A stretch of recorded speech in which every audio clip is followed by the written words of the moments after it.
Good afternoon. Welcome to our program. My name is Rebecca Micas, and I am a member of the Citizens for a Better Granby. Our organization publishes the Granby Drummer. Today I'm with Mr. William Hart, Bill to his friends, and he's going to talk about his memories of his life in Granby. So he's going to give a little background. Bill, do you want to give the background that you have, and then we'll go on from there. I have to say that I am not a public speaker. That's okay. So I'm going to struggle through this, and I'm looking forward to it, however.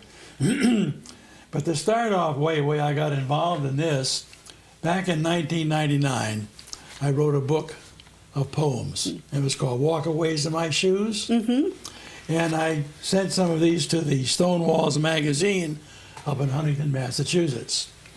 And they published them.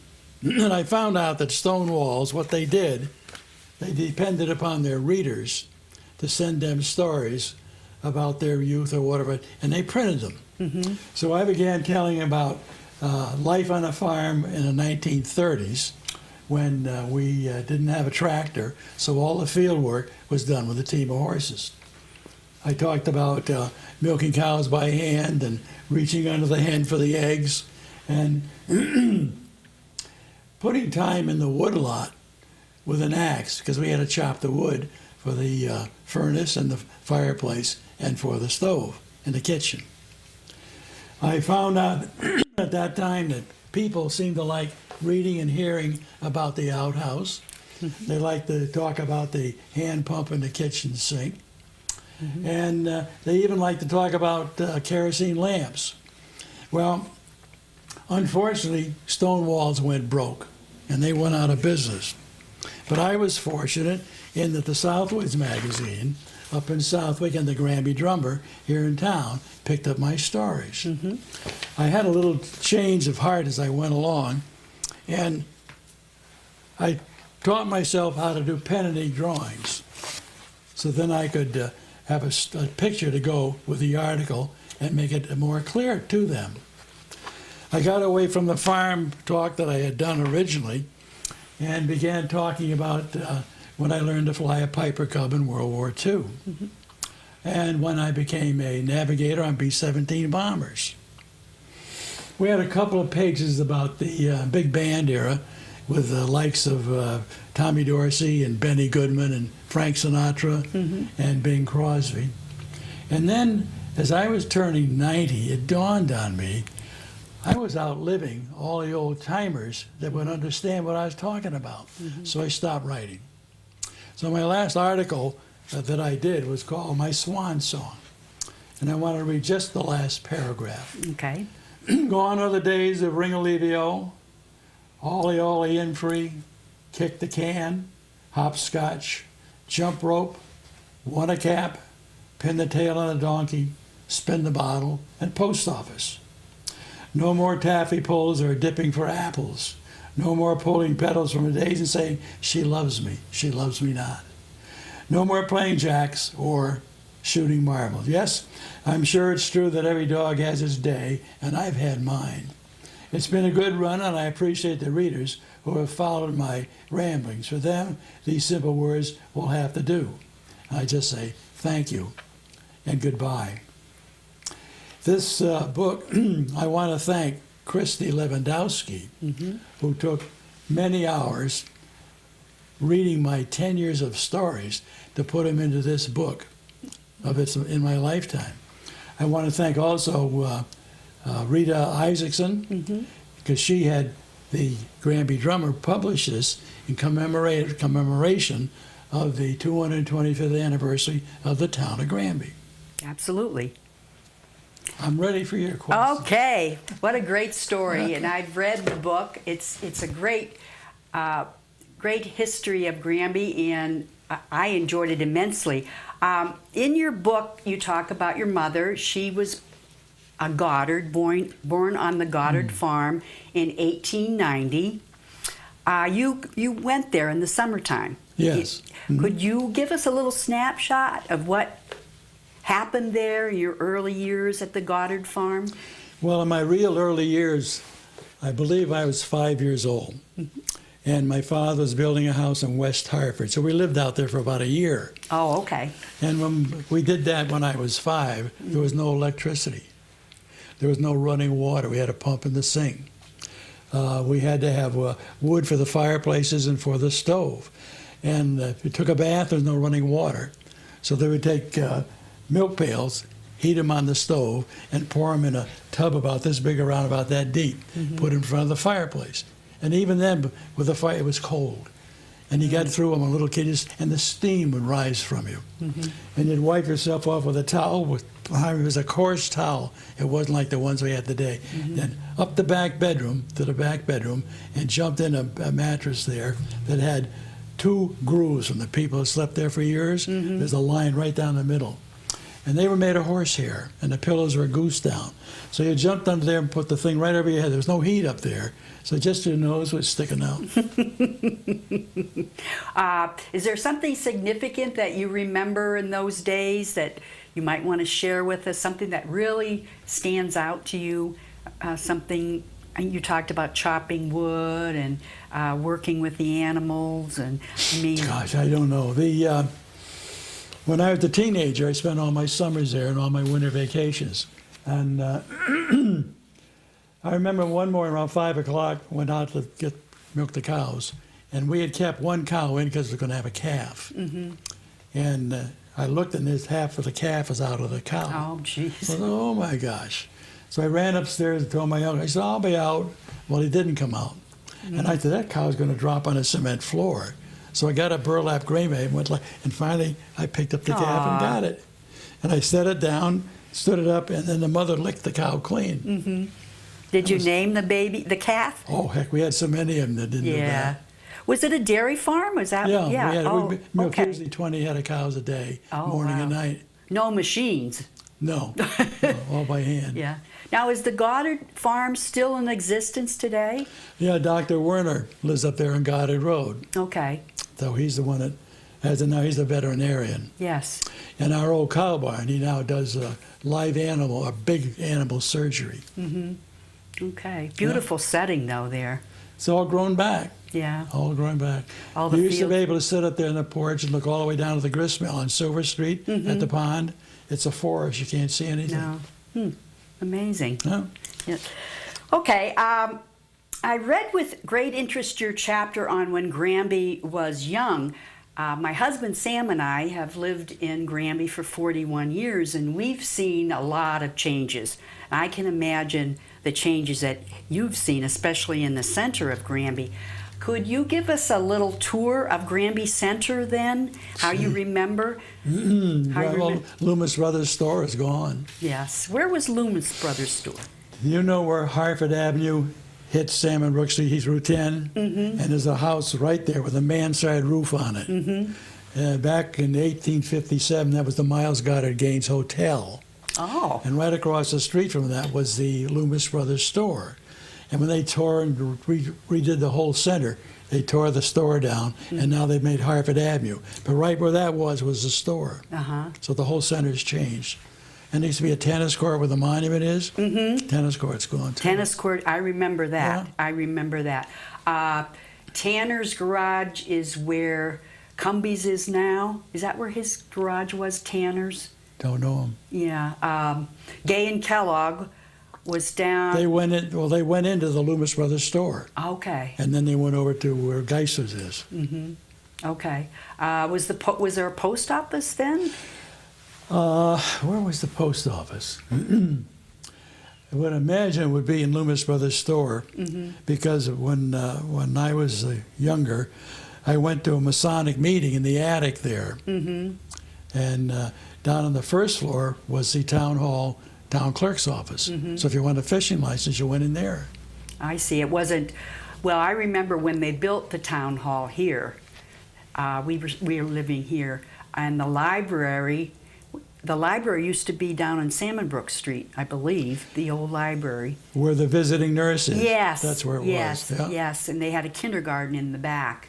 The library that I think of is the only one is in North Granby. Before you get to the Casa Library. Yes. That was Sam Goldsmith's general store, and they had a post office in there. Oh, North Granby Post Office. Was it divided then into Granby and North Yeah. Granby? West Granby is part of Granby. Okay. East Granby pulled away, I think, in 1850. Mm-hmm. So you had Granby, North Granby, and West Granby.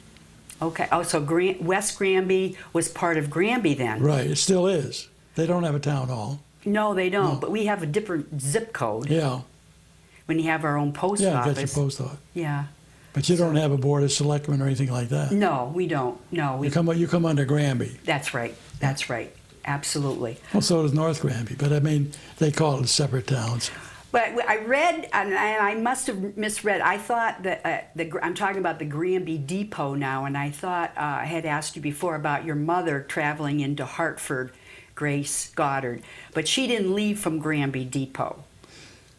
She came from a horse and wagon up in North Granby. Mm-hmm. Went down to where the railroad station is today, Mm-hmm. but that was the Granby Depot. Mm-hmm. But then later, East Granby took over, so the line's now in East Granby. Oh, okay. But she got on the train there, and oh, no, I'm sorry. You didn't go to Harvard that way. I told you earlier. Yes. When she went to Harvard, she took a horse and wagon, went down to Granby Street, Route 20, and went down to Terrafil. Okay. And just before you cross the river on the old iron bridge, she put the horse in a livery and then got on a train and went to Hartford through Bloomfield. Okay. Came back, picked up a horse, and went home. Because I remember there were a number of prominent people that lived on Salmon Brook Street, the big houses. They used to have, these were their summer homes. Mm-hmm. Yeah, they would come from Hartford, so I imagine that's how they came on the train. I don't recall them being summer homes. Okay, all right. All the big homes that I like. James Lee Loomis, Yes. he lived here. Mm-hmm. He was the president of one of the insurance companies, but he lived here. Okay. Chief Justice Malpe lived on the street, but he was the Chief Justice of the Supreme Court. Mm-hmm. He lived on Salmon Brook Street? Yeah, yeah. And Judge Steed Case lived on the corner of Route 20 and Route 10. Mm-hmm. That house is still there. Yeah, you talk about men who were prominent in the community and were influenced, and one of them was your great uncle, Uncle George. Uncle Where George. did we hit that? I got off track on the train. Okay, That's a pun. Mm-hmm. And all right. that railroad went down through Simsbury, and then down through Avon, down through Farmington, and that went down all the way to New Haven. Okay. But in New York, New Haven to Hartford, they came out of New Haven, branched off and went to Hartford, and then up to Springfield. But this one went right through, like following the Farmington River down, and then went all the way down to New Haven. Okay. Didn't go to Hartford. So the roads, they didn't have roads then. They must have been just. Oh, yeah. Oh. Did they have paved roads? We had the Route 10 has been there for years, called the College Highway, because it goes from Yale to Dartmouth. Mm-hmm.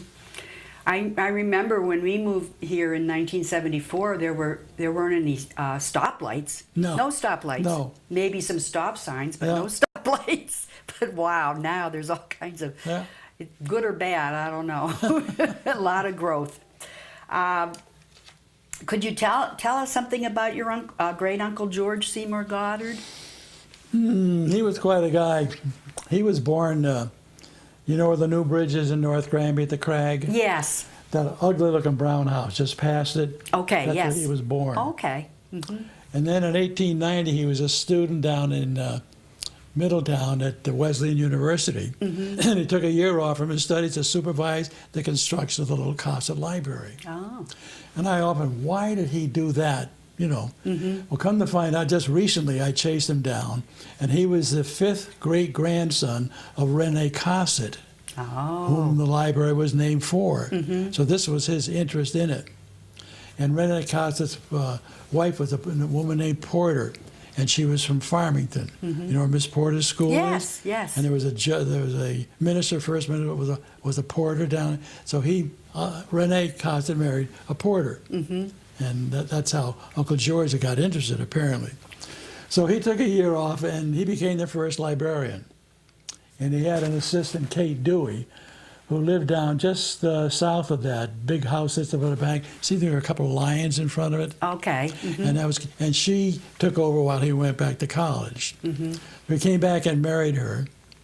And then he got a job working for the state librarian, a guy named Hoadley, for the state library, and that was in the state capitol. Hoadley died, and Uncle George became state librarian in 1900. He was the one that got the idea and was behind building the present state library. And he did that until 1936 when he died. And for people that don't know the area, in 1937, it was a Sunday afternoon. I just turned 15. An old white-haired Wilbur Cross was driven out a big black state car, and the state police held up what little traffic there was in, and the governor got out with a big top hat on and dedicated a bronze plaque to Uncle George. That is right on that stony curve, directly opposite the new bridge as Silver Street starts to go up the mountain. And it says, in memoriam, George Seymour Goddard, State Library in 1900 to 1936.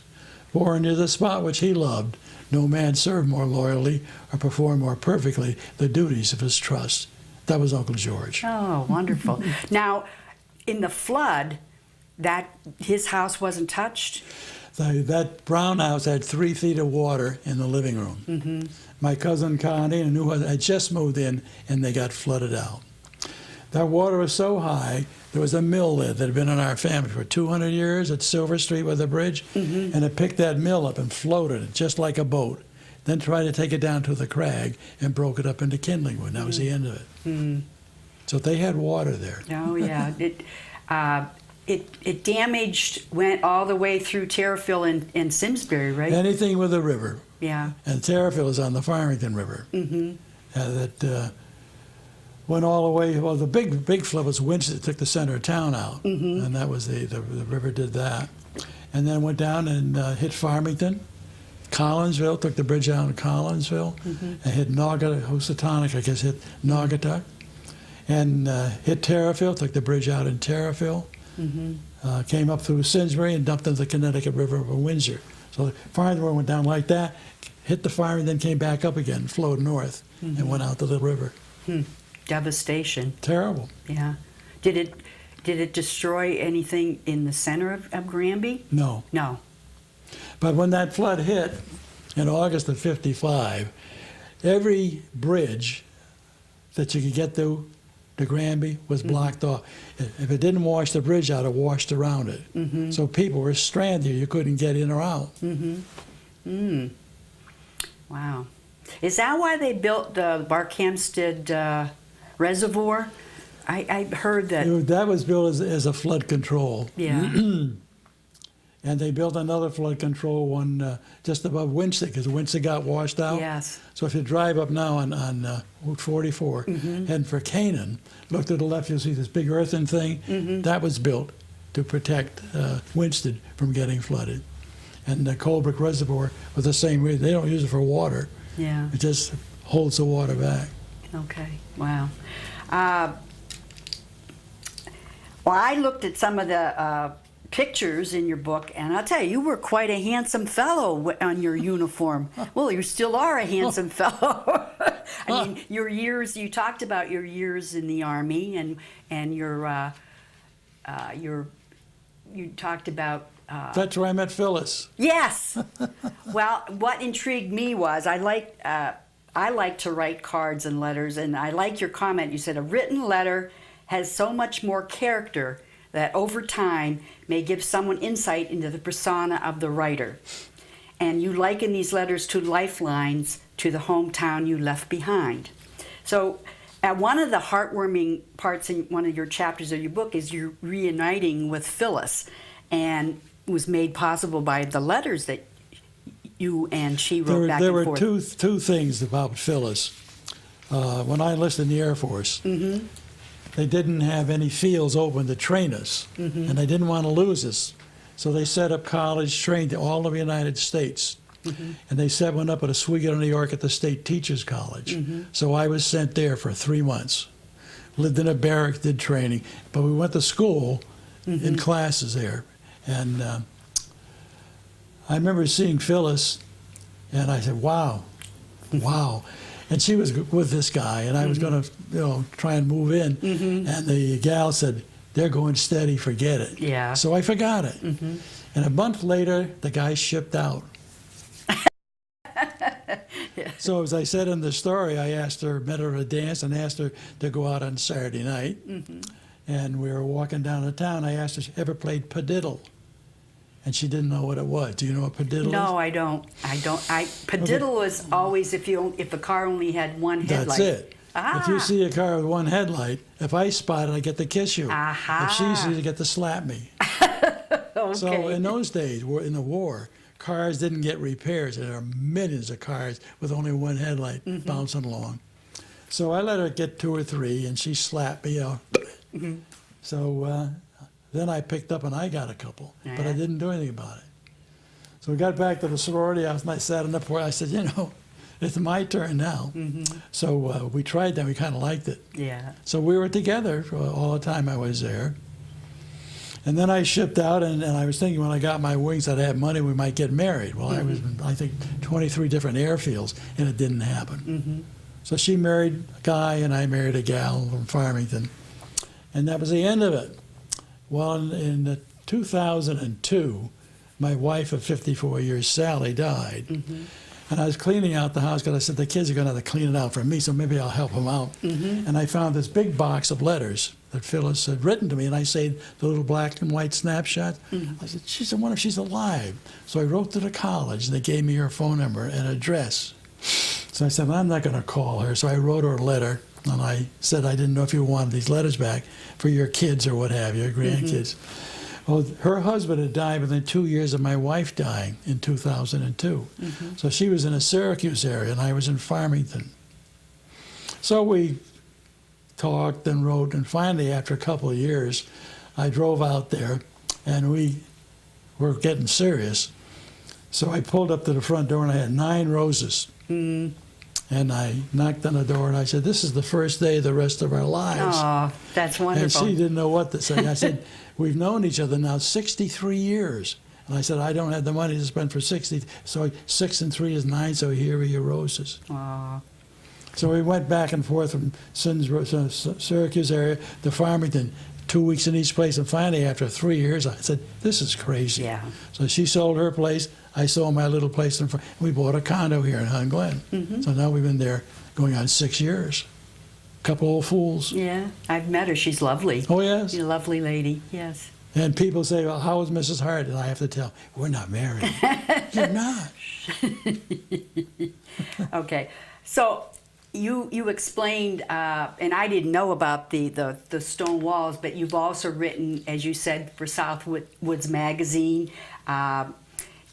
You're a historian because you're in the Granby Historical Society, and many of the things you write in my lifetime, historical facts. We talked about Captain Hayes's. Well, why don't you talk about that? That was so interesting about Captain Hayes. Oh, he was not a hero. No, I know. And my great Moses Goddard lived in West Granby, and he and a couple of his brothers, I think one of them was Tilly. They were in the Connecticut militia. And then Washington went down to New York to save New York from being invaded, and he called for militia troops to come down. So the Captain Hayes Company, along with other little companies, joined with Colonel Pettibone from Simsbury, and they met in New York City to defend it from the British. On a Sunday morning, the British came up the East River in their white red things, their white stuff, and they landed in Barkhamsted Reservoir, and here these ragtag militia guys, they panicked. It was called the Panic at Kips Bay, and they took off. But Washington himself tried to stop, they went right by him. And he wrote later about how terrible they were. Well, later on, the militia, when they got organized, they had some proper training, they were good soldiers, but they were just ragtag farmers, and they got scared to death. Yeah. So they took off. That was the end of it. I could see why. They weren't ready to meet trained soldiers like the British Army. Like, what am I doing here? Yeah, absolutely. And you talk about the Southwick. There was the Southwick jog. I know when people ask where you live, and we say Granby, we're close to the Southwick jog. What is that? No one that I've talked to in all my years, when I ask them why, I go get coffee up in South. Hey, why is a jog here? No one has a clue. They give me all you, oh, we're drunken surveyors, all that. It's a long story, and I researched that for, I'll bet 2 years anyway, before I got the whole thing down. And that original jog that sits down like that was a part of Old Westfield. Oh. Now, they drew the new line in 1713, but that had nothing, that was already there. Those are Old Westfield's bounds. And Southwick broke away from Old Westfield. And then after that line was put there in 1713, the people below that line petitioned to become part of Connecticut. Oh. And that time when it was a jog, you had Congamon Ponds, and on both sides, the jog, and the original jog was Westfield. So the people below the whole thing, they finally settled the darn thing. And they said in 1804 that the people west of Congamon Ponds, including the ponds, would be part of Massachusetts, and to the right, which is Suffield, would be Connecticut, and that's what we have. But originally there was twice that side with the Congamon Ponds in the middle. But it had nothing to do with drunken surveyors, nothing to do with a line. It was Old Westfield's bounds. It was there before they even surveyed it. Okay, because the people wanted to be part of Connecticut. Yeah. I wonder if they look back now It was and probably say for taxes. taxes. There's no record of why they did it, but we know they did it, Well, and finally were accepted. Connecticut's that even then was well, maybe Connecticut was cheaper to live in Connecticut. No, but they than- thought it could have been for taxes. Oh, okay. Used to call it Taxachusetts. Oh yeah, the Now- property taxes. And now Connecticut's the tax state. Yeah, isn't that true? Well, my next observation is I like your observation at the end, and you talk about being a Connecticut Yankee. What makes you a Connecticut Yankee? Well, how would I say this? On my father's side, I'm not a Connecticut Yankee. I knew my grandfather, Henry Hart, and he enlisted in the Union Army in 1861 when he was 15, okay? I have his service record. But I can't get beyond him. He came from the Duchy of Oldenburg in Germany, but I can't find anything. My mother's side and the Goddard family and the White family, I can go back to the 1400s in England. Wow. And the White family came from Chelmsford, England in 1632, and they went to what is Cambridge today, and they lived in a place called the Cow Yard. And in 1635, John White joined up with Thomas Hooker, and they came down and started Hartford in 1635. Some of his kids went down and started Upper Middletown, which is now Cromwell. And he and 59 other guys went up and started and laid out Hadley, Massachusetts. Oh.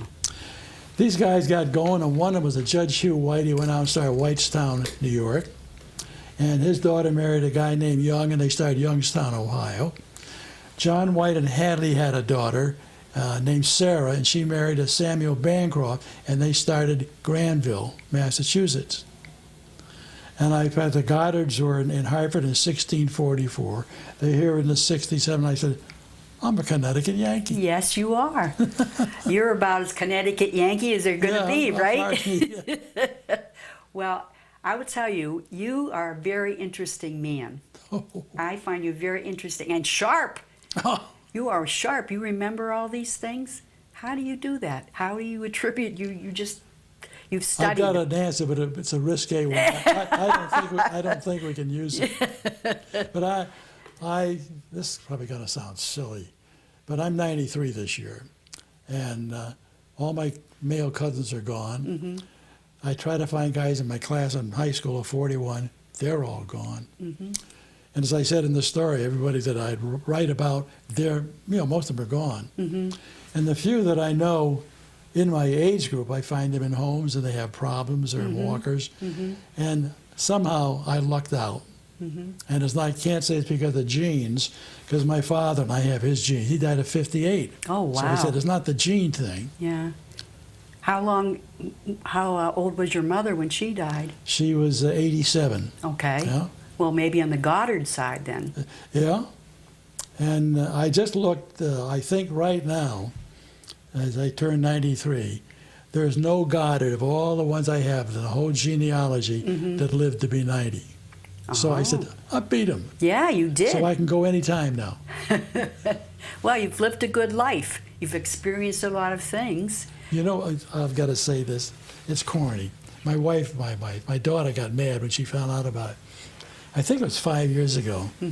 I have a gravestone in the cemetery there, and my wife is there with her, and I put the flag on her grave because she was in the waves. So I had mine put down, and I called the engraver and had him go out there. If you go out there and look now in quotes, it says, "I lived." I put it on my tombstone. I lived. My daughter like went, that. "What?" Now, where would I find this? Well, you know where the new cemetery, where the flagpole is? Yes. Okay. If you take that driveway and go back toward town, there's one driveway. Go to the second driveway. Go in one car length and you'll see a Goddard obelisk. Okay. Big, tall obelisk. Okay. And there's a whole bunch of Goddards in there. And right there, you'll see that it says, William S. Hart, 1922, blank, I lived. I'm going to have to go look at that. Yes, I am. Thank you very much, Mr. Hart. I enjoyed it. It was fun. Yeah, it was fun.